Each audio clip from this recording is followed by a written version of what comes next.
ভারতের লোকসভা নির্বাচনের ৫৪৩টি আসনের মধ্যে একটি বাদে সবগুলোর চূড়ান্ত ফল ঘোষণা করা হয়েছে। মঙ্গলবার মধ্যরাতে দেশটির নির্বাচন কমিশনের ওয়েবসাইটে প্রকাশিত ফলাফলে দেখা গেছে ৫৪২টি আসনের মধ্যে ২৪০টিতে জয় পেয়েছে নরেন্দ্র মোদীর ক্ষমতাসীন ভারতীয় জনতা পার্টি, আর ৯৯টি আসনে জয় পেয়েছে প্রধান বিরোধী দল ইন্ডিয়ান ন্যাশনাল কংগ্রেস।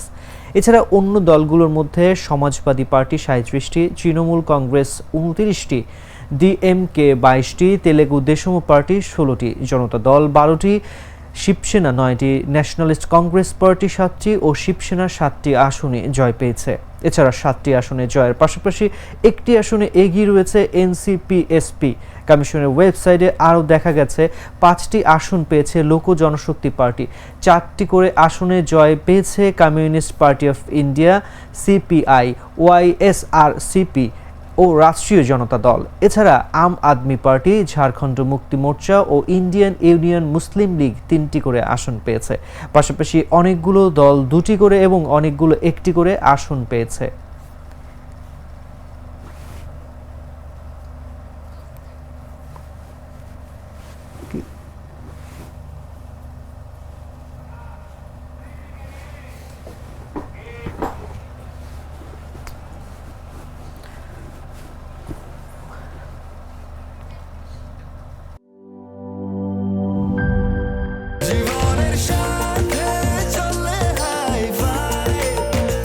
স্বাস্থ্যকর অল টাইম ফ্যামিলি কেক, সব সময় অল টাইম হেলদি লাইফ।